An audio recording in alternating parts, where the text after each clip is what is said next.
Hey guys, welcome to the Casey Catch Up. Pretty excited to share this episode. It was a bit of a collaborative effort. After 80 to 100 kilometer foil, Zane, Josh Koo, and Jeremy Wilmot, myself did from Sydney down to Port Kembla, just south of Wollongong. It's a cool day, filled an adventure with a bunch of the boys. Big day, but anyway. I put a bunch of footage that I filmed from the day. I'm going to try to use the footage later on, piece it all together. In the meantime, Josh Koo's done a really good edit. We all sent him a bit of footage and he's had time to put it all together. He's done a good job of that. No one filmed me, so all the selfie stuff I have on here, so it makes up for that, I guess. No sound on this one. The sound is the podcast, but I will do another edit where the sound is what you see my mouth talking. It's in slow speed. I just wanted for the YouTube, I wanted it to be a bit of a visual as well, not just a picture. So anyway, that explains that. Enjoy it. Hope this inspires people to do a bit of an adventure. You can tell we're all frothing and pretty buggered, but in the car, so it's a few noises going on, but you'll figure it out. Enjoy and stay tuned. All right, welcome to special edition of the Casey Catch Up. We've just done a little foil mission from Sydney down to Wollongong. We've got Jezza, Josh, Kui, and Zane Westwood. Zane Seaweed Westwood. Zane Seaweed Eater Westwood. The El Natural. And we want to talk about a few things just while we're driving. And just got the hazards on. Hazards fixes everything when you're driving with Zane. Yeah, hazards. If you're in the wrong spot, just whack the hazards on. You're good to go. But yeah, we're we just want to make the most of our time together, share it with all you frothy followers. But yeah, basically today, Jezza, do you want to talk us through what we did today? Well, I guess it was started. I mean, there was two groups. James obviously went longer. You walked out your front door and came and met us at Bondi. Save myself the fuel. Yeah. Well, that's when you said you were like, it'll take me 45 minutes to get to Bondi. I was like, mate, it's going to take you an hour and a half to drive there, just foil. But anyway, and then the rest of us started at North Bondi. Luckily, we had Perth and Zane drop off the car down at Wollongong. Big thanks to those boys. Yeah, legends, eh? I like driving. Especially Perth, actually. We'll get into that a bit later. Yeah, so that was really good, and then what about the conditions? Let's talk about that. So yeah, what was forecasted? We were expecting 25. Yeah, it was like 23, 24. We were expecting the dream run. Yeah, it was supposed to be like 12 knots by 10, 11 in the morning, and then just going up till this evening. But to be honest, I think pretty much majority of the run we had 10 to 15 knots. Yeah. Oh, they were good pups. I think from like when we hit Wollongong, like Stanwell Park sort of area, it was a good 15 to 20, I reckon. Okay. But it wasn't what was forecast. It was under forecast all day. 100%. And it was like as expected. That run through the national park was way lighter, and also the bumps sort of disappeared. It was offshore. Yeah. It was offshore at one point. It was like it was offshore. Yeah. We were just to set the scene. So Sydney to Wollongong, basically, is a massive national park between the two, and from Bondi to the Shire, so Cronulla, there's a Botany Bay, which with heaps of current coming out of that and debris and stuff. That got really good when the current got strong. Yeah, that was a good bit. And the wind was it was funneling the wind through there. Yeah, but offshore. Offshore, yeah. But there was like fetch because it was coming out of the bay. And then basically after you get past the Shire, there's what do you reckon, 30 Ks? I looked it park? up. Yeah, on the map It's I looked. 25. It's 25. It's like a dead zone where I think the national park's closed at the moment too. So you can't not make that bit. Yeah, you have to make that 25 Ks. Or there's literally about like 2 beaches you could actually come in on if you were like proper fucked. Yeah, but and they're 100-metre cliffs too. Like there's no coming in. There's no exit. exit. It's a long paddle. Well, we did the right thing as we planned, so we stopped at... Yeah, I thought that was a really good idea. That was good. Yeah. Just before the dead zone, we regrouped and made a call. Made sure that everyone was committed. Like equipment checks as well, Yeah. and just a bit of a laugh.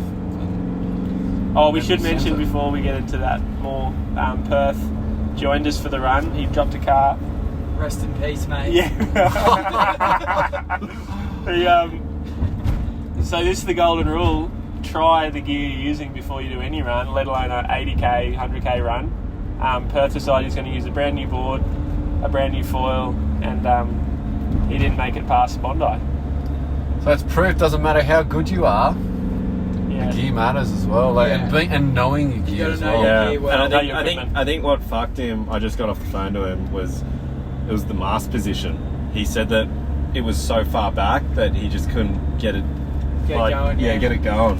It's funny because that's my board, and I have my mast further back, same as where he put it, and I'm riding lift gear, so it's less lift, but it feels fine. But also, he probably would never know what went wrong because he hadn't tried the foil before either. That's had he? true. Yeah. So, Well, he said he proned it, but I guess prone's very different to sub. yeah. Plus positioning too. Yeah. So, But yeah, unfortunately, he didn't get going, and yeah, But, poor him. It's all right. poor Perth. Yeah. But I got to use his tail at the end, and He's left the key out to go, so we can get our stuff. he's out at the pub now. He's probably having a great He's time. happy at the pub. Yeah. Stoked. Happiest at the pub. But now we jumped in the water at Bondi, so I don't know, what was your run from Longy to Oh yeah, so Bondi? Longy, I jumped off White Rock and had to get around Long Reef, like Dontal sort of area, and the bumps were good on the Polarized side. As soon as I got around the corner, I was like, oof. The heat of the day was got me right away, wearing a life jacket and a fair bit of water and food. I was like, this is going to be a tough one if the wind doesn't pick up quick. It was okay. I was majorly underfoiled, pumping too much. And generally that's not what you want when you're doing a 4-5 hour foil. But made it work. I felt like the bumps got pretty good as I got close to Bondi. And then when we stopped and waited, when I stopped and waited for you guys to rock off, something changed. They looked good from the car park. It looked Bondi. on the top, amazing yeah. when we They were looked getting like ready. really good. I reckon it always does that up there. It always looks good. Yeah, but it's always really lined up at North Bondi. I feel like all the bumps real pushed together, and then guess there's it's- good little troughs. I guess the and then it swell's got gets- to wrap around, so it creates that cleanness Yeah. effect. That's why I always reckon paddling up at North Bondi is the easiest. If you can't get up there, paddle back up to the point. Kind of Yeah. similar to what you guys Yeah, do at North Ave. Javelin. Yeah, Yeah, same as exactly. North Ave. Yeah. There's that little sort of 50 to 100 metre zone where it's easy to get bunch up. up. But if you go Yeah. beyond that, it gets flat. Yeah. They Yeah. spread out more, and it's more mounds. Yeah. Especially if you go behind the point, yeah? Is that the same with Avalon? But Yeah. saying that, the bumps were pretty spread out at Bondi today. They were clean, but they weren't steep. Yeah, they're Yeah. long Yeah. and flat. Yeah. The other thing that I guess we all sort of found, because at the start we're all wearing sunnies, polarized sunnies. So it was a hot day, and the glare, and you got to protect your eyes, and it's obviously a good thing to do. But I think we were all wearing polarized. I fucking Yeah. hated mine. They As soon as I suck. got going, I took them off. I could Put them over 30 seconds. It made the bumps, the bumps that we were on, made them look way better. You know when you wear sunnies, the bumps always look better. Yeah. Yeah. But I was seeing through the bump, and I was next to you, Jez, and I kept touching down. I'm like, what the? Do I have seaweed or something? And then I took the sunnies off, and all of a sudden I noticed the bumps were half the size they looked, and that I was just running into stuff with the sunnies on. Yeah. I had a So- tiny bit of mist on mine too, and I reckon that's enough to Yeah. just piss me off. Yeah, just a bit of salt water. Yeah. So they only look good for the photo before going out, eh? My sunnies look Is that the fucked. conclusion? Yeah, I think we're all wearing these goggle versions. Yeah. It wasn't, I'm not wishing for anything fashion Next time, shows. servo sunnies might do the trick. Yeah, just no polarized. But I think we do need to look into that because, you guys mentioned it earlier, when you're going down, you're looking right. We're looking into the sunset for those that don't know. So you're looking straight into the sun. Yeah, it is That's pretty gnarly. bad. I thought about putting them on at the end because the bumps are much better. Yeah. but I didn't pull the trigger because I was worried that I'd have the same problem. Plus, you got to clean them. You know, there's a bit of paperwork before you even get them on because they got salt water all over them. Yeah. So I knew straight away from when we paddled up that it wasn't good. Like, literally, as soon as I paddled up, it actually took me a little bit to paddle up too. I was riding the 170 Hyper 2, and I was just pumping. Like, I never really got a second to glide. And I think Zane was behind me, and I was talking to him. We brought walkie-talkies, and I'm pretty much just talking to him, going, "This is fucked." And we've only done like 3Ks. Yeah. And I was just like, "Oh god." Yeah, it was. That's a bit of a mind game at the start. Yeah. There's a fair bit of cutting left to make Malabar as well. Yeah. And then after that got a bit better, but the conditions at the start were far from easy. Yeah. And you guys now know how bad that run is too, because you've experienced it. Everyone, I thought it was good run in the city run. The city run. It's shorter than I thought too. Yeah, it's quick. Yeah, I remember saying to you, Zane, I was like, "That's it, that's our run," and you're like, "Oh fuck, that was heaps quick." Yeah, it's only like 5K. Yeah, it's 9. 9, okay. Yeah. 2 hours of driving though. Yeah. It's not good bang for your buck at all. Nah. Today's good bang for your buck. Highway driver, mate. Yeah. Yeah, it's right. What gear was everyone riding? Jezza? Okay, so I was on the Axis, the Art 1099. I just wanted to make sure, like, I mean, as Josh mentioned before, if you're underfoiled and you're just pumping, you're not going to like it. So I went the 1099 to get up easy as well, and the 360 tail, and an 820 mast. Actually, James, were you on the 750 today? Yeah, 750. So you're doing that all the time? Yeah, I've dialed it in now. I hated it when I started using it. Well, I'm used to the 820 Prone, so I just use that. But yeah. And then I had that Access 8'6", like really long board, and that was pretty much thrown in the deep end. It's easier to get up. Like, it's definitely 100% really good for flat water. But in the waves, I don't know. Like, I mean, I think taking photos, selfies. So you're the cameraman on board. Yeah, I don't know. In the waves, like, I feel unstable, and I'd like to know, like, more experienced riders, because I'm definitely in the beginning and learning stage. 19 wide to me, I'm falling off to the side. Chatting about it at the end, I reckon. So the thing with these long, skinny boards that people probably don't factor in, they look at the volume and they think, oh, 120 litres, yeah, it's good to go. But the problem is, being only 19 wide, your stance when you stand up is only covering like maybe 2-3 foot of the board. You know, so the volume underneath your feet actually isn't enough to float you. Yeah. And I found that today, especially because I was carrying a bunch of food and water. And on my 95 litre board, I felt like I was underwater at the start. Yeah. So I was essentially a sinker. But 95 litres is a big volume for me. But it wasn't when I was standing, ready to get going. And that's the same problem we all had. So we're used to our body weights, right? But today we had 2 to 3 litres extra water, food, and then the life jacket, phones, walkie-talkies. So you probably can, what do you reckon, 7 kilos extra? And then the actual life jacket, like, wet, it's heavy. I knew straight away when I paddled, I was like, whoa, this is harder to paddle up. But the good thing was at the end, as you drank the water, you just felt like Superman. Yeah. And the other thing as well, we sweated so much. I think I lost about 5 kilos of water. That was so hot. The problem was, the bumps were so small at the start, we needed to be light. Yeah. And the bumps were so good at the end, we needed to be heavy. Yeah. That's it. We needed to reverse it somehow, but that's where a support boat comes in handy. But there's definitely never, when you're going on a long run, there's definitely never the perfect foil. Like today, I would have loved being on the 1050 to start off, to get up. And then at the end, when the bumps are good, as you mentioned, like you could probably jump on the 999 and go smashing down the coast. Yeah. It's good to just have a foil that can do it all, I guess. Yeah. I wish you want like one that can. Good range. It's hard, good range. That's it. Range is the one for sure. But it's hard to predict it because we thought it was going to be 20 knots from the get-go. Need like it wasn't. So tough. You need like a big wing with a tiny tail wing so you can get that range. Yeah, it's tricky, and that's what I found when I did the 200. I started on a 10.99 and I could have gone bigger, and then by the end, when the wind had fully kicked in, I could have been on an 8.99 like pretty easily. But there was no way I was going to be using an 8.99 at the start. Similar to today, like I would have loved to be on a 10.99. Would have been awesome, but then at the end, I would have been maxed on the 10.99. Yeah. Well, everyone's different. Everyone's got different weight. So, like, the 10.99's better suited for me, but obviously it would have been way too much for you. Well, I would have not had that top end I had. Yeah. Sort of middle end. I was using a prototype axis wing, and I was using freaking prototype everything. Maybe, I can tell what the board is. It was a 610 by 18.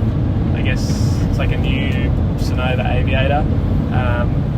But the tail wing was a prototype, but I was using the 75 centimetre mast.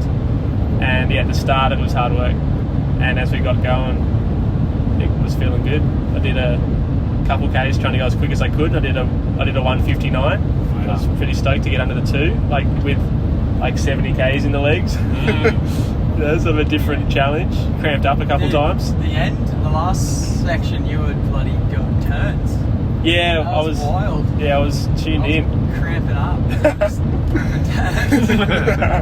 So to put it into perspective, 159. What's your fastest? 149. Okay, so you're really close there. Or does it get harder and exponentially harder when you get to the top? It's just conditions. I feel like you need a good. Like when you look into those fast Ks, I've noticed Kane DeWild's been posting his times, and he's averaging 159 on an Alico run, which is like ridiculous. Wow, that's psycho. And you need obviously a foil that can do it, but you also need conditions. Like even every kilometre is different, obviously. But like I find, if everyone knows that on a downwind run, there's sections that are good and sections that are not good. But even within those good or bad sections, you'll get sets, and if you can hold on to one of those sets and like sort of milk it, I'll get a fast K. But if I try to go fast when there's no sets, I'm just sort of like flogging a dead horse. You're just wasting all this energy. You're better off kind of, I don't know. It's timing as well. Timing from the start of your K. And then reading the ocean, like trying to find those good bumps, because there is a bit of an art to finding the good bumps. Looking ahead and going across to it. Yeah, the peripherals. Yeah. But at the beginning was the exact opposite. Any bump will do. Yeah, totally. Any bump. Yeah, at any angle. It was interesting. They were chatting, Josh, at the start. You were saying that you couldn't get down. Like you felt like there were no troughs to sit in, and I sort of agree. But I was finding there was like the peaks that I was sitting on, so I was trying to sit up nice and high and glide hard left, like just riding the ridge, I guess. Yeah, I get you. Yeah, I felt like whenever I got to the ridge, I'd be looking for a trough to get into, and there'd be like a south swell coming this way, an east swell coming that way. There'd always just be like no proper troughed out sections. It wasn't because obvious, it was just there was just so many swells coming from different angles. Yeah, it was one maybe of those refractions too. Yeah, like it was one of those days where you kind of had to feel it, because if you look too hard, you'd be gone by the time you got it. You'd actually you'd be looking for something that wasn't there.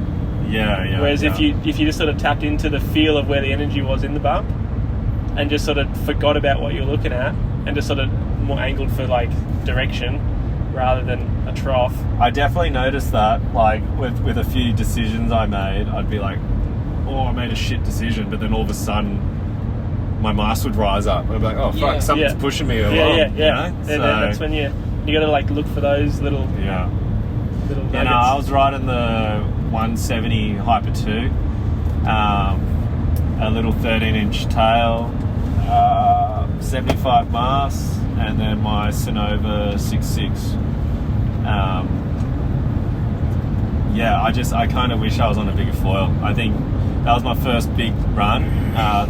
The biggest run I'd done before this was 30 Ks, and then today I did 70, and next time I definitely want to be overfoiled than doing like a intense pump.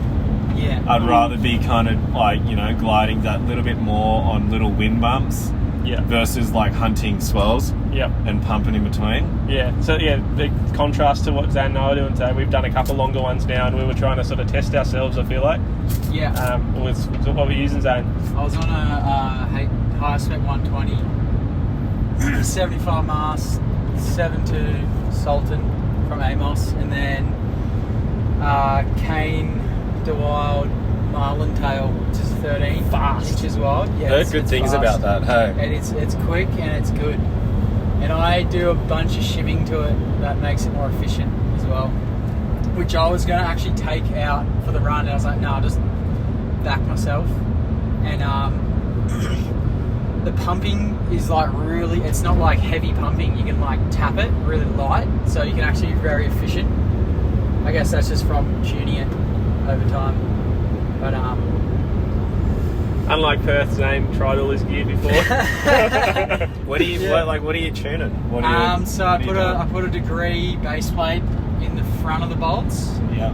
So it gives me more front foot pressure, and then I take out 0.25 of a degree less lift in the tail, so it makes it a flatter tail, so it's more efficient. It glides longer.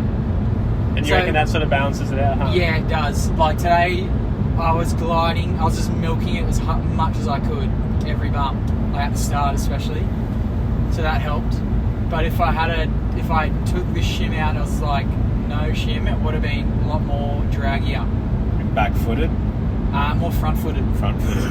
Because I'm tuning my board to like 50-50. But today my back leg went earlier. But yeah, it helped, especially at the start because it was so light. So I was just literally trying to glide as long as I could, so I didn't have to pump. Save those legs. Yeah, that's it. I think that's the aim of doing long distance, is just conserve energy. It's quite amazing your range on that 120. Like you can go so slow, so fast, and you can start and you can be efficient on it. It's a good foil. It really is. When you tune into it, like you tune it all up, and it's all good. It does everything. It's wild. It's wild. The low range, like the low end on it, really. That's what a lot of people don't understand. And I reckon even you, Zane, like until you went to WA and sort of really tuned in the 120. Yeah. Like you probably weren't making the most of that that low end. Nah, not at all. Nah, because I was on the 170. Yeah. I'd say like today, 6 months ago, I would have been riding the 170. And I guess the board design has a massive thing to do with it. The 7 to 19 wide, as I can essentially paddle up a small foil. From I was riding a 170 with a 6.2 board, and then now I can comfortably ride the 120 with a 7.2. Yeah. Any downsides you reckon going longer? Paddling up, you're not as agile. You know, when you paddle, it's just like a longboard, so it doesn't pivot as much. So say if you do overcorrect or like lean too far to one side, it will just keep going that way. Yeah. You know, so you'll like trip over it. But with a small board, you can kind of like get out of that. Yeah, but you don't have the paddle. Like I feel like I kind of agree. Like with the little board, if you got that good bump but it shifts on you can kind of pivot and get to it. That's it. Whereas the long board, you don't need a good bump, but if you try to pivot and get to the good bump, you trip over it. Yeah, that's it. It's the length and the width, I guess, to sort of trip over it. Yeah. I think it's a longer rail that makes it not want to pivot, obviously. But yeah, that's not much of a downside. Like you can paddle up way smaller bumps than you think. Maybe talk to Jezza now about the 8.6 because that's obviously the extreme. I think there's definitely got to be a middle ground. Like from my experience, I'm definitely at the extreme. And you've only just jumped on it, yeah?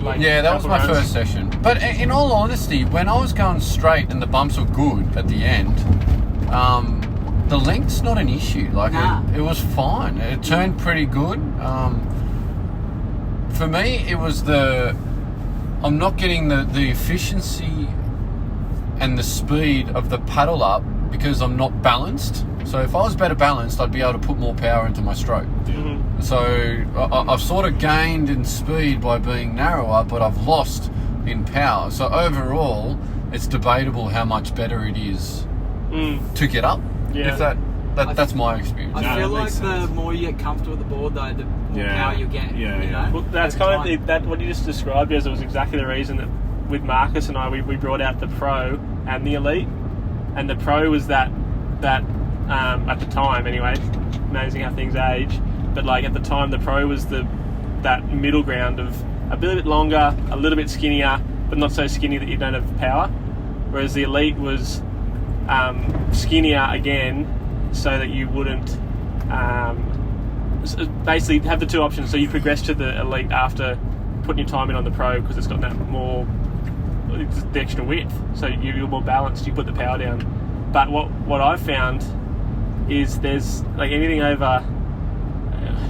You want to go as narrow as you can while you've still got power, and it's hard to know what that is for everyone because everyone's different. But as you go wider, there's a tax on speed. As you go narrower, there's a tax on balance. So it's full compromise. It's tricky. Did you find the tail touches? No, I didn't touch the tail and I didn't touch the front. Somebody tested the 8-footer the other day.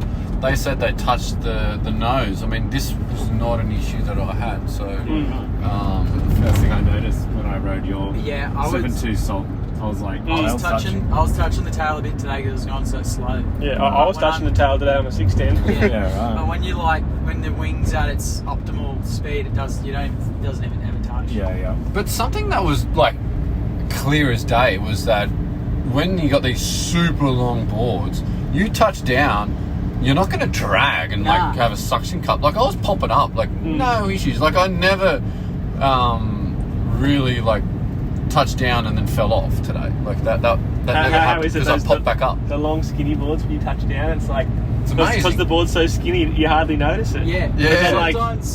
Sometimes I'll tactically touch down to stall myself on top of the bump and then shoot down it. Like you can glance and. You're on a different level, mate. Like, you should have seen him in WA. He was touching down, getting rid of weed, and then paddling up all in like a 2 or 3 second motion. It was, as you said, Jezza, another level. Tapping in. But something that like we should talk about, and I'm surrounded here by guys that do this a lot and are super experienced. Kui, you said you're on a wing that's too small, right, for pumping. But people got to realise that you can paddle up these wings now and you can drop down at heaps of sizes to the point where it's not the wing for the conditions, but you can get up. So learners like myself, we're at the point where the wing that we would use in the bumps is the wing that we can get up because we're going at that speed. But you guys have gone past that, so it probably gets more complicated to pick what you're going to ride. It just like, I feel like you're really going to feel the extremities when you're on such a long run like that. Like you can get away with that stuff if you're only doing a 10k run. Yeah. Like today, like we got to Maroubra like in 20 minutes. Like it was bearable, but like I was like, that was shit. Yeah. That wasn't like, worth it. You can start feeling that after say 30k's, and you're like, fuck, my legs are starting to get sore. Exaggerated. It's so exaggerated. Yeah. Which is good. You learn so much stuff on these runs, I reckon. And that's what I like. Every downwind run, I try to match my foil to the speed of the bumps as best I can because, while I can do a 10k run on a foil that's too small, it sucks. It's like you're doing a flat water foil. Like it's like there's or little assistance from the bumps or the wind. It's like it's a waste of a car drop, basically. I reckon you learn more having your foil right foil for the right conditions than being too underfoil. Because you're just pumping the whole time. Yeah. And I guess I think there's a few like sort of, there's you can be in the zone of like slightly under or slightly over, but I think today all of us were like just at the point that if we were any less, like if we were more underfoiled, we probably weren't going to make it. Yeah. For sure. Except for Jezza, I think. Is that fair? Well, I mean, like, so my theory's always a little bit different with these runs because I know my ability, so I just upsize. It's kind of like when I go to Macca's, I get it upsized. Big man. Big man. So, I don't know. Like, I just go. When's your YouTube coming out? Get the pounder. Do you get the pounder? The triple the double quarter pounder. More meat. Don't punch this one. But pretty much like so. Yeah, I mean, I know, look, I've had heaps of disasters, so I always play it on the safe side, and that's... It's good to be conservative. Yeah, and in all honesty, Just tonight... ask Perth. Yeah, if I went on the 999 today, I probably wouldn't have got up. Well, maybe I would have, I don't know. Would But have been harder. like, I know, Zane, you would have got up on the 90 today. Perth, you... And, Koo, you could have done the 140, and James, I don't know what prototypes you're using, but like you could have got up on a 799, Yeah. but they all would have sucked. Yeah, no, You it gotta would have been horrible. Yeah, you got to be honest with yourself. Yeah. Of what you want to ride. You don't want to let your Ego get- ego yeah. get in the It's way. a battle of the ego and the that's soul. It is. It really is. Yeah. Especially when you go in a group Be like honest. this and you get kind of swayed by what Yeah. other people are riding, Yeah, you but you gotta don't be- realise that, like, you know, these guys are way better than You just us. got to be or- true to yourself and what you're feeling. Well, it's also like there's a weight factor too. Like Jez have been. What are you at the moment, mate? 120. After that, Hey, we did have a lot of pizza then. Oh, maybe after the Big Mac when we stop. But I did lose about 7 kilos of water, so I don't know. Yeah, I'm 97 now. I put some weight on. I haven't been foiling enough. dad bod. Yeah, well, hey, getting close to 40 too, you know. Yeah. I'm the old, I'm like the Labrador of the group here. I'm just following you boys, eh?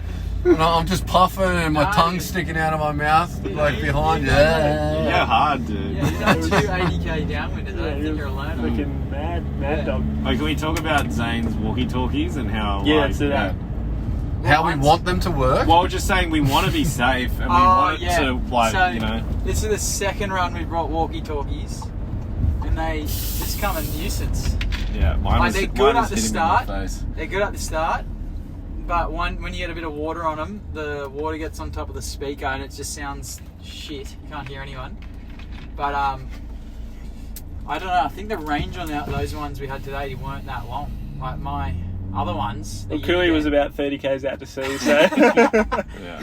The range mustn't be far because the other ones were like 20k range. I feel like which we is like need plenty. We should mention that we've got waterproof walkie-talkies, yeah? Yeah, Yeah. they're Yeah. full. So they, yeah. you can dunk them, what, 1 metre for a minute or half an something? hour. Apparently. And the first ones got wet, and you blew up at me. You're like, oh, you stuffed my walkie-talkie up. Oh no, I didn't. And then I was like, oh, it just stopped working.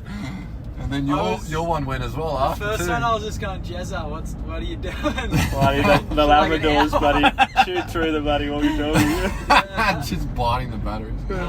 But yeah, I think phones are safer, really. The Everyone's phones a phoner. worked best. Like even Yeah, to get hold of you, Josh, super today, I just reliable. called Josh. He had his speaker on. Couldn't really hear you, but the fact that he picks up is always a good Yeah, thing. yeah. And that's really the main thing. You just want to make sure that one, they're still going, and two, if they're in trouble, they're going to text. Yeah. So- I feel like Jezza made a good point. Like, I think you called him and he just didn't pick up. But he said if you called twice, he would have come down to pick up. Yeah.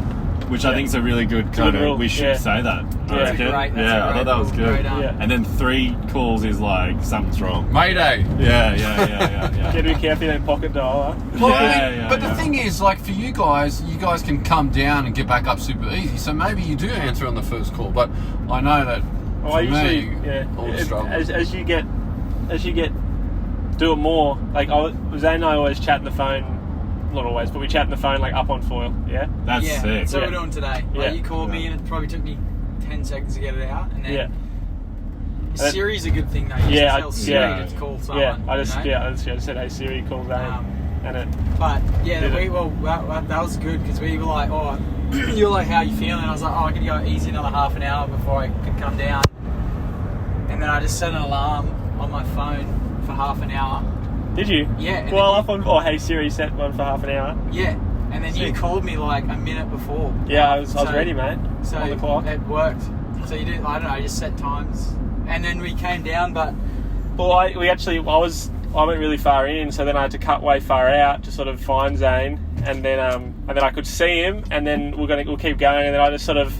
I mean, it is definitely harder foiling with your phone in your hands it is. because you It's like can't driving. paddle. It's like texting and driving. Yeah, It's the it's same not. thing. Yeah, But do you want to tell us what sort of housings you had? Because I mean, like, yeah.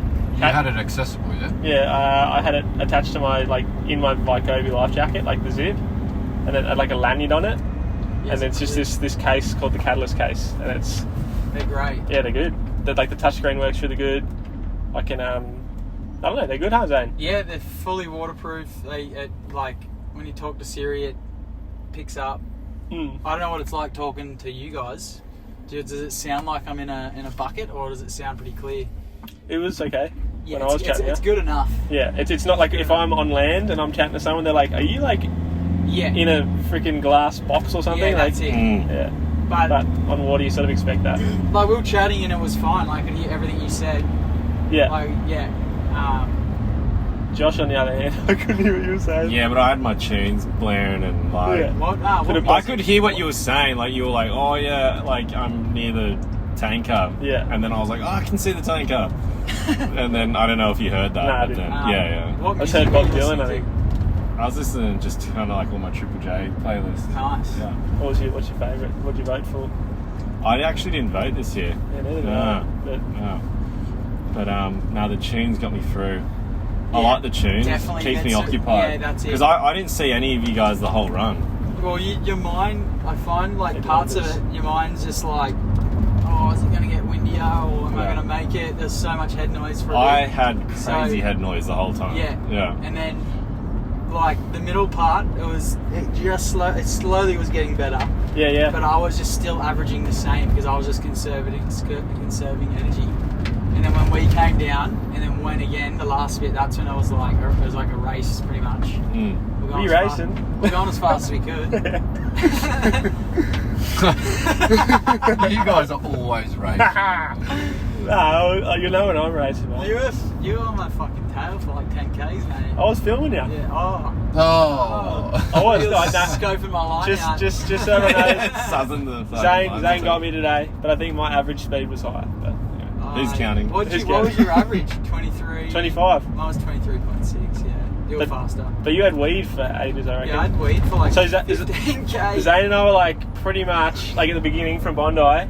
Like I was slowly like gaining you, I reckon. Just, and then you came down and we sat down and we got up again, and then we were like the same speed pretty much. And then all of a sudden, I just started gapping you. You gained like K and a half of me. Yeah. And I just thought it was the current. I had seaweed on my floor for like 15 kilometres. Yeah.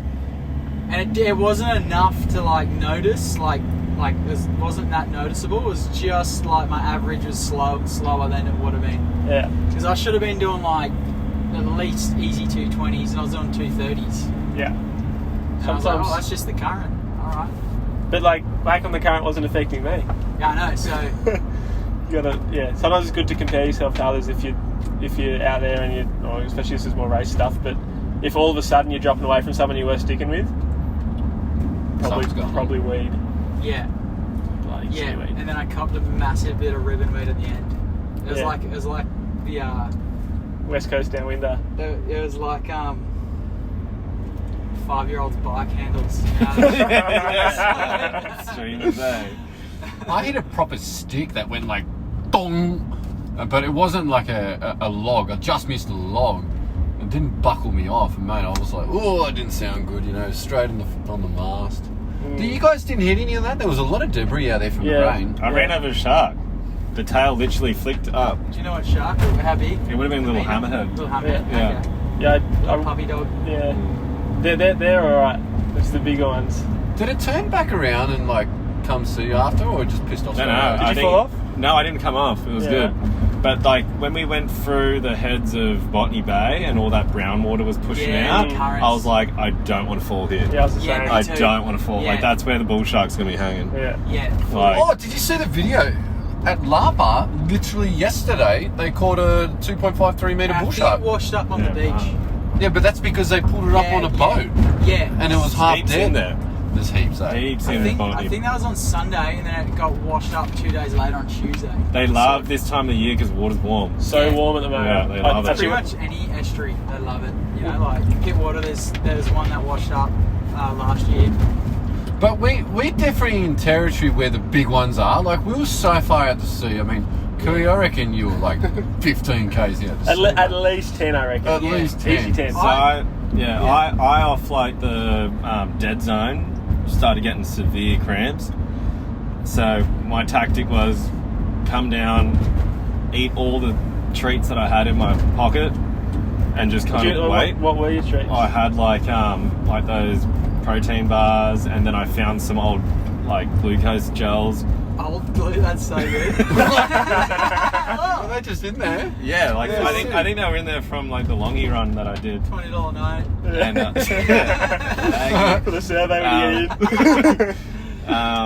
and I kind of like persevered to kind of just like I would get up and then I'd paddle up and then I'd get going and both quads would just cramp straight away. I don't know, like and I'd just like push through it and then like be holding my like quads as I'm fucking foiling and trying to pump as little as possible, and then eventually something would get me and I would come down and then I'd wait again, and then it got to the point where I was so far off land, like I think we looked at the phones before, it looked like I was like easily 10k's off land, and I was like, I'm in trouble here. Like I was by myself, I was like, what do I do? So I started like paddling on my chest towards land and then realised that was getting absolutely nowhere. And then I think I got up again and was this by the container ship? Yeah, pretty close to the container ship. Yeah. So I started cutting hard right into land, and I think I looked on my watch, I cut in for 2 kilometres and it looked like I was exactly where I started before. Like it looked like I gained nothing, and then that's when I started mentally stressing a bit, because I was like, fuck, it's like 6 o'clock right now, there's probably 2 hours left to light. Even if I paddled in from here, I wouldn't get in before dark. And then I got really lucky. I just waited, and while I was waiting, like, you guys seen all those like bait balls that kept coming through? Yeah. So many. It's so gnarly. A lot of fish out there. That's when I got spooked. I was a bit like, oh, like there could be some big ones here. Like the bait balls are there. Fucking sharks following those things, 100%. Well, of course, if not marlin or whatever. Yeah, you know, like, I feel like when we come across them though, the fish dive and it would, I don't know, it would throw feed off the a sharks. shark. Yeah. They'd throw off a shark and be like, well, they'd be like, what made that? Yeah, you know? true. So that's how I look at it. But the other way I to was think just about it, sitting there with my legs hanging off the side. Okay. Yeah, I wasn't foiling through it. you got to be on foil. You got to be on foil. Foil's the safest. And then I even like after I did a local downwind where I had like a little hammerhead come up to check me out while I was sitting in the water, and I reckon it was because I had my tunes on, like a bit of vibration through the water. So I started when I was coming down then to turn the music off, because I was like, I don't want sharks to get curious. I just don't want them to get curious. But I got really lucky. Like I kept going through that repeat where I would come down, kind of massage my quads to try and, I don't know, alleviate the cramping.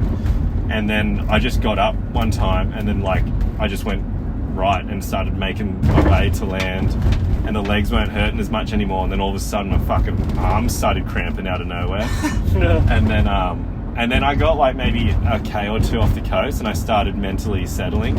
I was like, okay, I'm good now. Probably like even that heart rate settling, and it's the worst thing you can do is panic when you're in situations. But it's you know, you get like you said, head noise, and that's kind of why I was out front when we passed those container ships, and I'm like, we're a long way out, and then there was all those bait balls, and I'm like, I'm going to start heading in, and hopefully someone else sees, so we all head in a bit, because when you're 10, 5, doesn't really matter. If you're more than a K or 2 offshore, when shit goes wrong, like it goes really wrong. Yeah. I was saying like I was saying to Josh like on the phone when we came in, like we've all sort of seen that, like the famous like Ironman triathlon finish.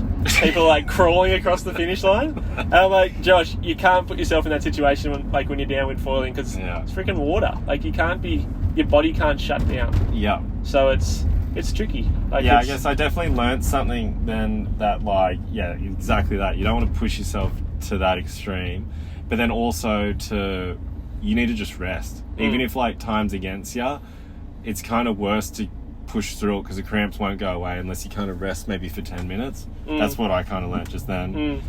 But I've seen that like in Molokai to Wahoo races, people have like, because it's a race situation, their body just like, because it's an escort boat, that they push themselves harder and they get the cramps, and a lot of people pull out. But I think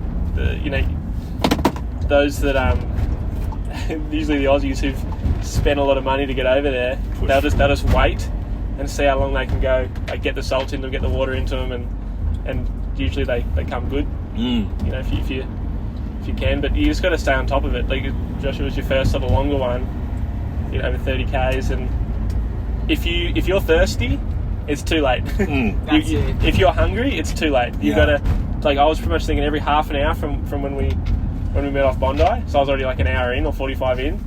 I'm like every half an hour I need to have like a good guzzle of water with like carbs and electrolytes, or I got to eat something. Yeah. So like it's proactive, I guess. You're not waiting for the body to tell you I need this. Yeah. So as soon as the body tells you, it's too late. Yeah. But there's also the point where like your muscles are tight and you're cramping. But there was also the fact that people probably don't realise when you're doing these long distance ones is that you're twisting your upper body to be facing forwards and your neck.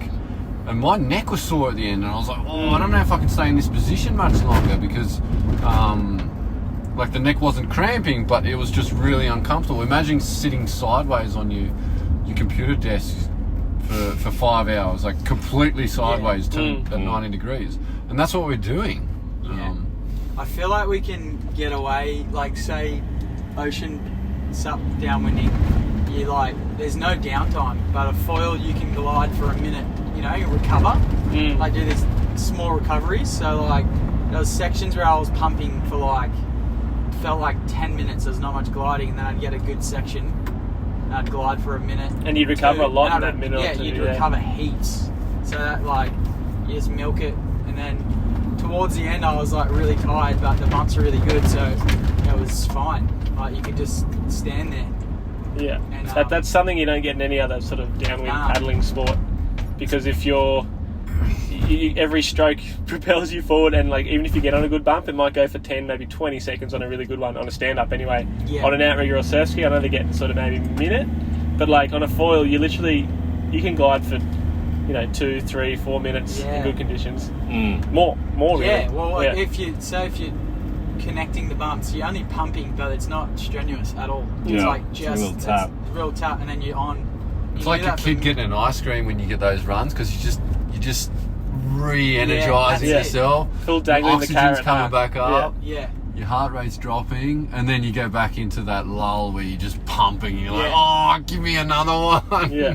I guess the more you do it, the faster over time, the faster you recover. Like, like when we all started pumping around for 2 days, it's gnarly. Like, I remember my legs was like, you get that pump effect of the lactic acid, but now the lactic acid. I remember when I started, I called them foil squats. Like you just gotta, your legs have gotta, develop this like new muscle memory almost. And like you had this like burn from foil squats.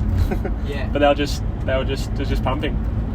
But I'm really confused because, so what you were talking about just then, my most efficient, like easy gliding was going left in this nor'easter, and Zane, you mentioned before you were going right was your most efficient. Like, I don't know why. I found when you go right or back into the land, when you're downwinding, the bumps are steeper because you're going that angle against it. So I was just going towards the steepness. I wasn't going like straight right where the wind was like to your chest. It was more to like your shoulder. So I was like literally foiling into the sun and like ruining my eyes. But it was, but it was. You can wear glasses for that. I think we talked about it. Pretty sure I threw one out after freaking Bondi. But it's a harder angle, I find, going into shore though. So it's definitely high reward, but it's almost not high risk. But it's like there's more chance. You can run up the back of something. I totally agree with that. Like what you said. If you connect it with an actual good swell, you can have a really long glide. Yeah. But if you don't connect it well, you're going cross into the wind, and you're going to lose speed like that. Yeah, exactly. Because you are going almost upwind. Yeah, you're going cross into the wind. I was gliding, obviously, to the land, but as soon as I saw like a gateway open, I'd go straight. You know? Yeah. And then either make the decision to go left or keep going right or straight. So I just wasn't milking it. The bump to the end, I was just seeing what like the opportunity open up, and then just take that. But as you were saying, Jez, like the left, and like for sure the left was the easy, safe option, and you were going to get good glide out of that. But I think especially with Zane and I on smaller foils, going left was almost not enough power to sort of boost us, like to glide for a long extended period of time. So it was. But I want to go back to the head thing. You were saying like the stance and. Zane, you saw it, but the end of when I came in at La Perouse, coming from Bawley Point, I was like so square. Like my toes were both facing forward. Literally. Like my feet were on each rail, and I felt like I was skiing, but like pretty much were. My legs weren't working how like in a surf stance anymore, so I just had to figure out a way that my feet would work and my legs would work, and the longer I went, the more square I went. It was crazy. Forward facing your hips were. Yeah. But that's not something that you've done permanently, though, is it? I mean, that was specifically for that race. I didn't plan it either. It just happened. Like I couldn't do a surf stance. I can kind of relate. Like the longer you go on for, like today, the more my feet were starting to get split stance. They weren't like a surf stance. They weren't like obviously exaggerated like yours were like straight, but mine were like. Go 200, mate, and they'll square up. Go switch. Yeah. Well, that's the other thing. Switch is a good thing. Is this something that we should be doing from the start? Like, does that mean that it's more efficient? Like, I mean, you obviously lose control while surfing.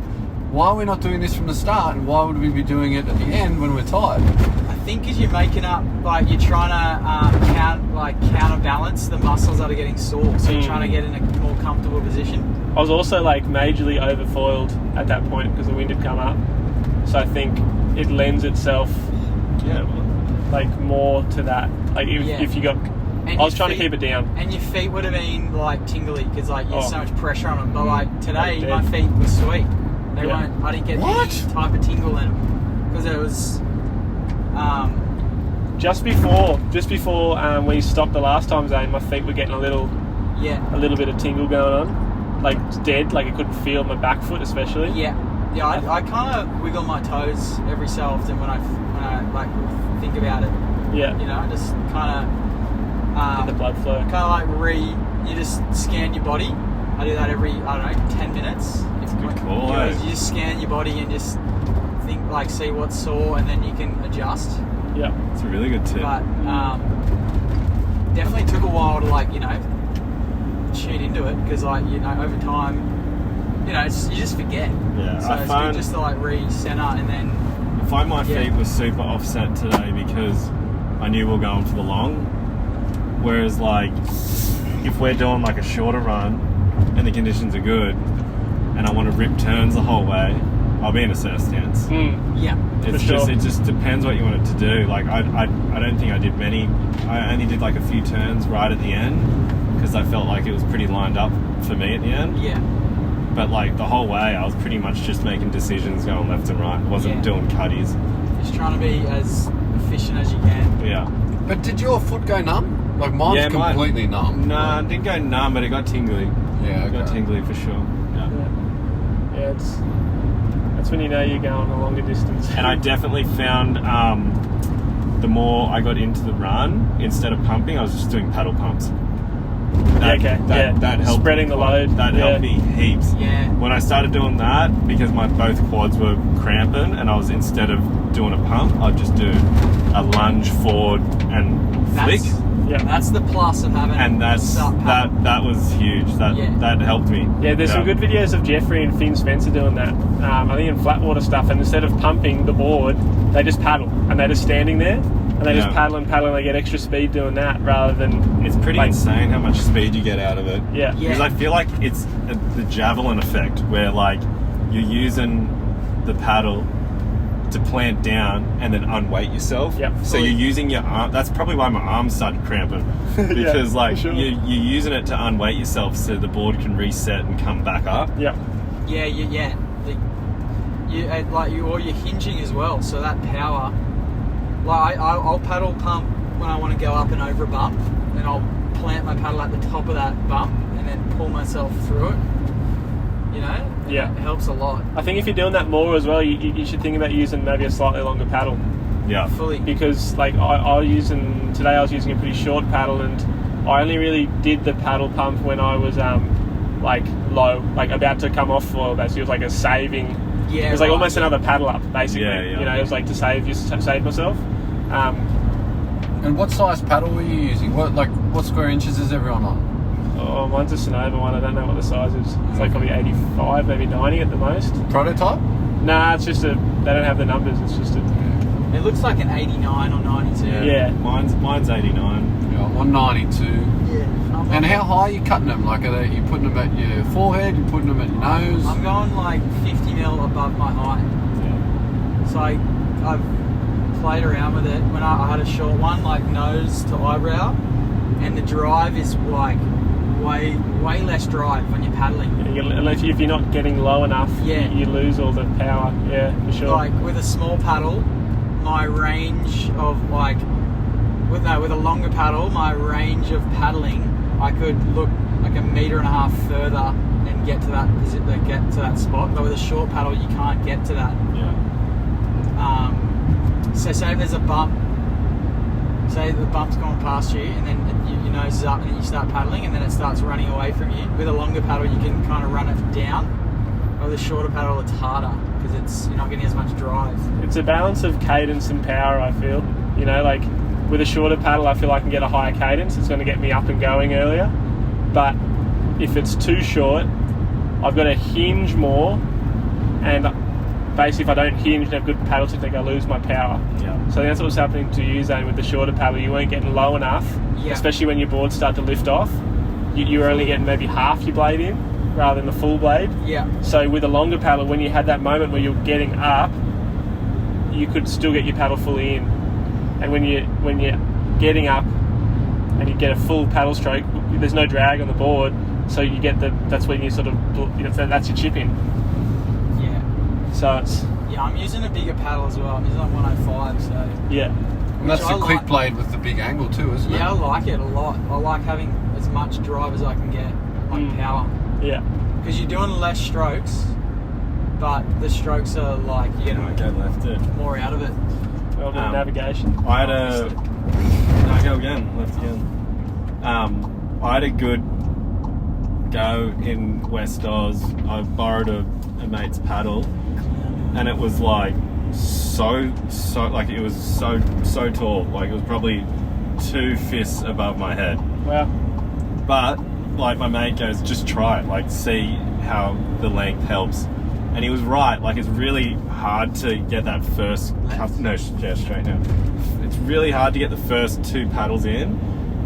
But where you're seeing the advantage is when you're doing that wheelie thing, you can do that Javelin effect where you kind of unload your weight, and then they're the paddles that make the difference between getting up. Yeah. Because you can full muscle up. Yeah. Because you've got the length. Because you don't have to bend And down that's as where much. that's where a lot of people come unstuck, is when as soon as they start to lift, your stroke actually has to change with a shorter paddle. Yeah. Whereas with a longer paddle, you don't have to change it as much. Yeah. Or I feel people, as soon as they get the lift and their nose goes in the air, they stop paddling. Yeah. That's They're the crucial moments where you need to keep paddling. because when you have half your board out of the water, that's when you can actually generate more speed with your paddle. That's the advantage of it. That's when you laugh at me, Koo. Yes.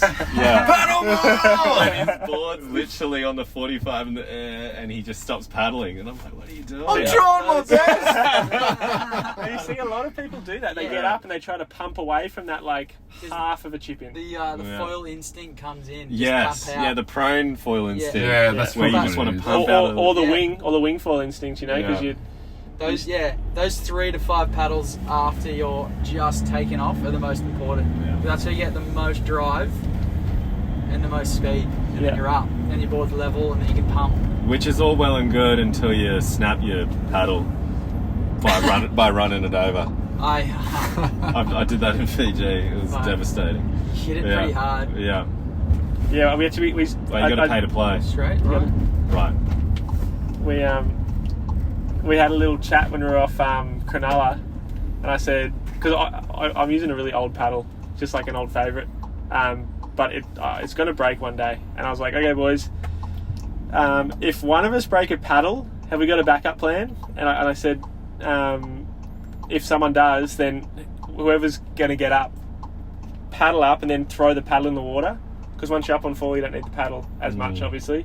So if you can kind of pass the baton, that is the paddle, then you can maybe get it away. We were like kilometres away from we each were other. It wasn't going to work out. I feel like you get real stitched up doing that, hey?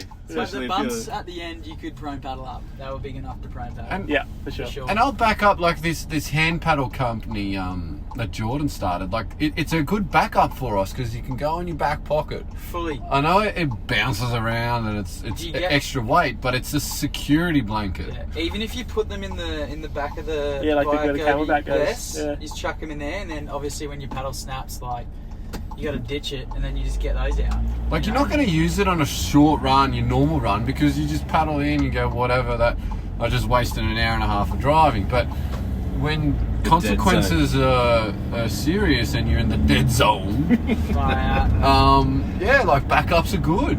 But none of us did it, so maybe we need to learn a bit more. I don't know. Constantly learning. Was anyone a bit frightened of the dead zone? Like when I was going into it, I was like, oh, this is... Especially when someone goes like, all right, we committed, and I was just like, there's no way I'm paddling into Cronulla now. I'm 100% committed. Like fully committed. And then mid-run, I'm like, oh, we're in the dead zone. I remember going past one of the beaches. I'm like, well, that's not even an option. Like that's the dead zone. You can't go in there. I felt like where we stopped was already in the dead zone. Yeah, we were pretty deep. Mate, we were like 4 or 5 k's off Cronulla. Like it wasn't. That's why like when he stopped, you go, should we continue? And I was like, 100%. We're like already in it. We weren't really at the fork, were we? We were already committed. Yeah. It was a good run. I think heaps of stuff was learned. Yeah. Let's talk about Zane's air. Yeah, let's do that. So Zane's been doing these for a while, but he's finally gotten someone to film it, and a few people commented, but who filmed it, Mom? Jace the Jaw. Jace the Jaw. Jace the Jaw. Full Sports Australia. Well, yeah, we got him to walk down to Butterbox, which is like a 15-minute walk, which is I'm surprised. Yeah, that's almost more impressive than Zane's air. Yeah, it is. The legend. Because he's supportive. He's a good man. Yeah. We like Jace. We're going to get him downwinding one day, but not anytime soon.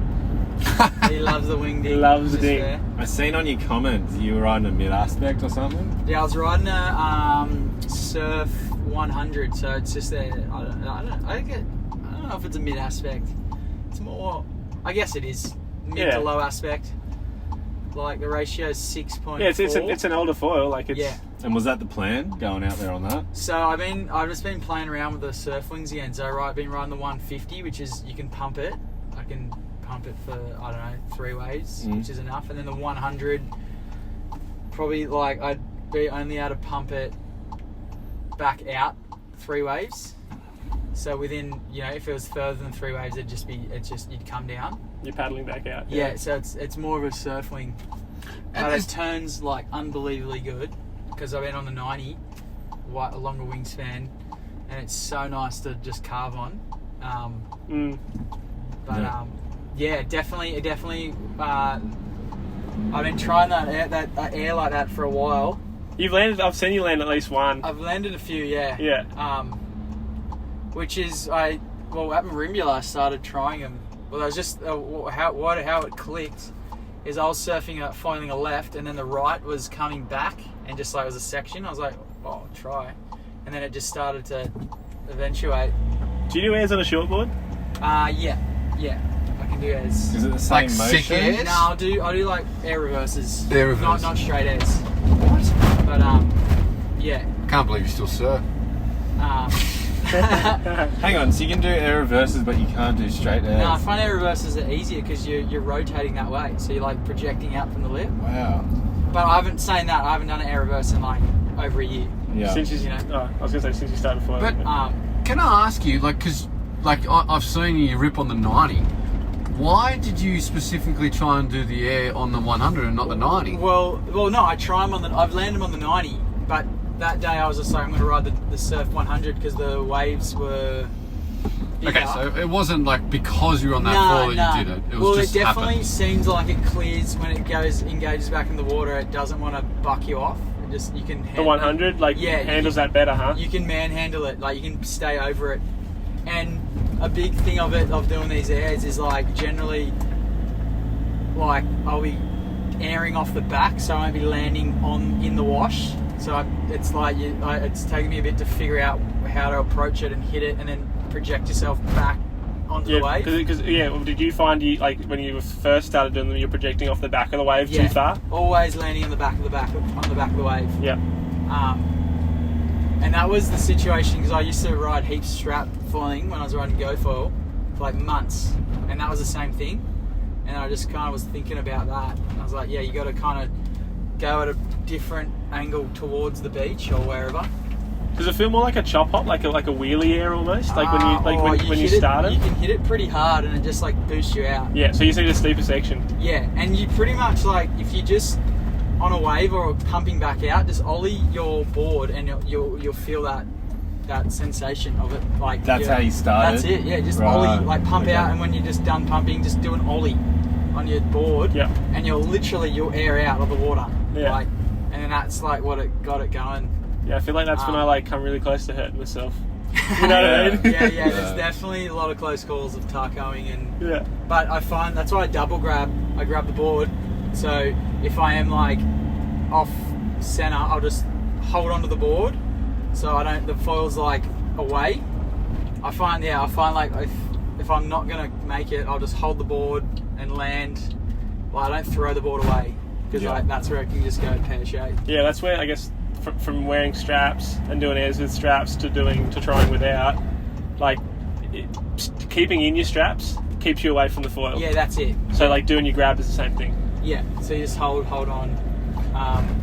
And are you using the board to soften your landing and then ride out of it, or are you trying to ride out using the foil, or you're like planning to touch down? It's the board that it's like on a surfboard. The board, you're landing on the board, and the foil's not engaged because it's in the whitewash. And that's the beauty of using the 100, I guess, or the 90. Like probably safer using the smaller foil than. Yeah, it's like you're landing on the board, and then as you're on your board, and then a second later, that's when your foil re-engage.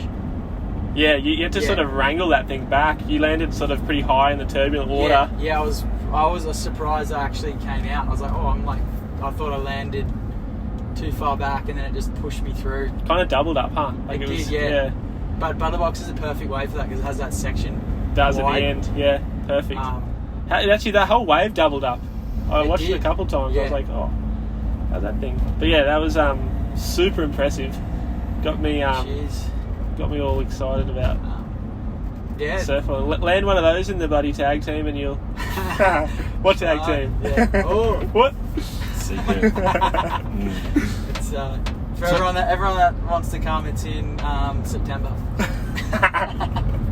And with these tricks, like, are you going out specifically to do something specific, or it just happens? It's just when the section arises, you just go for it. Because that's something I find with a lot of sports, and like foiling including. I'll direct it. The most critical, wildest things you're ever going to do, they're never planned. No, they're not planned. Yeah. They just happen. Like the session comes, you're like, oh, I can do this, and then it's like bang, and it happens, and then people are like, what happened? Like, I don't know. It happened. Came naturally. Yeah. I feel like when you force something, it just doesn't look good. So when you just let it, happen. I don't know. Have any of you boys landed a carving 360 on the foil? I did one downwind the other week. But that's on different bumps, yeah? Yeah. Yeah, that's still cool. But you've seen the Dave Kalama thing, how he does one... Oh, no, I've tried. They're hard, because you always come too powered into it. Yeah, I feel you gotta lose your speed. I know, Alex Seguer and Dave, they've been freaking and clean. Maybe it's the GoFall thing, they did it 3 years ago, ages ago, and they're just I've seen Alex do it a bunch of times, and Dave does it on his Barracuda. I don't know. I've tried a couple times, but kind of like you guys were saying just now, if you plan it, it is forced. But I just don't know when's a good time to I'm not going to be going along down the line all the thing. I'm going to do a carving 360. It's like. No, go straight. I feel like our waves in Sydney are way steeper for foiling. They're not rolling, unless you're at brown water. But it's such, they're noticeably steeper. And they've got power too. Right. Straight. Oh yeah. Yeah. Because Josh, when you got those progression project wings, what he does over in Florida is ridiculous, right? It's amazing. Yeah, but he's doing the craziest automatically, was it snaps. the 170? Yeah, I can't even slightly do it like a whitewash hit on that. Because you need a 140, because the wave even energy the is so much more. 140 feels like too lit. I feel like when I go up to Lennox and I do the foil camps with Aaron, the foil waves we hit, what the Bennett surfs heaps, or foils heaps. Watergoes, soft wave. It's very Lennox soft. Bodie, super soft. That little Barna, water goes is the Rivermouth. spot. And that's So- why they can hit the It's foam crumbly. like It's that like too. really, it's not steep. It's crumbly, so you can just hit Sunny it. Coast too. Sunny Coast is like the softest waves. It's so good for foiling. Yeah. But like, remember the other day we were towing Butterbox, like trying to do whitewater hits? I'm like, dude, not here. Don't do it here. Yeah. Yeah, it's just like Too much energy. too much. It's just like it's Funny, too like, dumpy. with the towing. Like I froth towing the tiny gutless waves. Like I kind of lost the froth to tow big waves. Because the foils, you reckon? Well, Yeah, it's here's just the times big you've waves. gone- I don't really froth doing the snowboard carves anymore. I want to get like in the pocket Yeah. and do like kind of Pretty the good at shit what he that goes, Zane just does. snowboarding carbs. Yeah, Pretty I yeah, love that yeah. shit. But I was praying for like it to get smaller because Right, I wanted yeah, to okay. get it like. Oh yeah, you where had it. Yeah, it was so fucking big when Yeah, I it's was too there. big. Like it was fun. Like don't get me wrong, like long rides, but I fully agree. I think I think like that's your the age little right stuff. I think it's the foils best. problem though. Like I think foils are too. The way I think about it is a big foil in tiny waves is super fun because the difference between pumping and surfing isn't much different in energy. Whereas when we surf big waves, you kind of just have to give up on pumping because on the wave, say you're going 30 k's an hour, then off the wave, you're getting no push from anything, and so you've got to generate your own speed. So small waves at the moment for foiling is super fun because we are able to push it, not get overpowered, but then also we can pump out and get multiple waves. Whereas bigger waves, because the way foils are at the moment, we're like maxed out on the wave, and then you pull off and you're not even linking. It's hard to do a critical turn on a big wave, hey? Like Yeah. really hard. Well, you'd know, yeah. Well, you just can't get in Seriously. that pocket. You Yeah. can, but then you're just gonna get. You've got to be licked. so deep. Yeah, and you're moving so quick. Yeah. You gotta really like. It's hard. I was chatting to Oscar Yeah. about actually towing, and like I don't know what you guys think, but I feel like for towing big waves, foils need to go faster. Yeah. But Oscar reckons for the waves he's towing, he like the mid aspects are perfect because he's more on the wave, I guess. Whereas when you go faster, You go more out wide. exactly, it's like hard to be in the pocket because you miss the section altogether. Depends the type of waves you tow, and I like agree, the waves yeah. they're going for are a bit different. Like, but definitely the big bombies with high energy that we're going, mate. You want to go as fast as you You gotta can. be going faster than the wave, huh? Yeah, because Yeah. otherwise the whitewater gets you, and then Yeah. guess what? Boom. Yeah.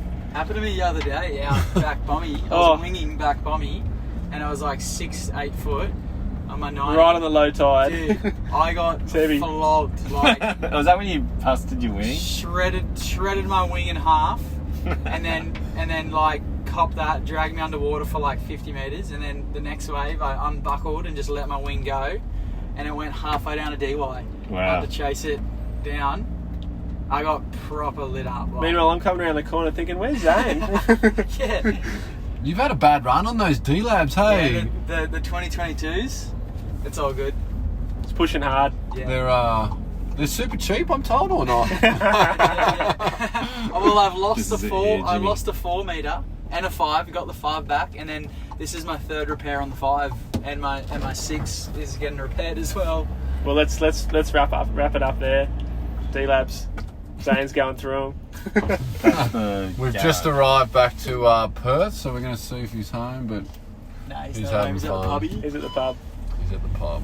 Well, cheers, boys, That was a for good the chat. day. Yeah, That was a good that was day. sick The session. debrief. Yeah. But yeah, Um, just the audio this time. Don't get to see Josh Koo's beautiful face.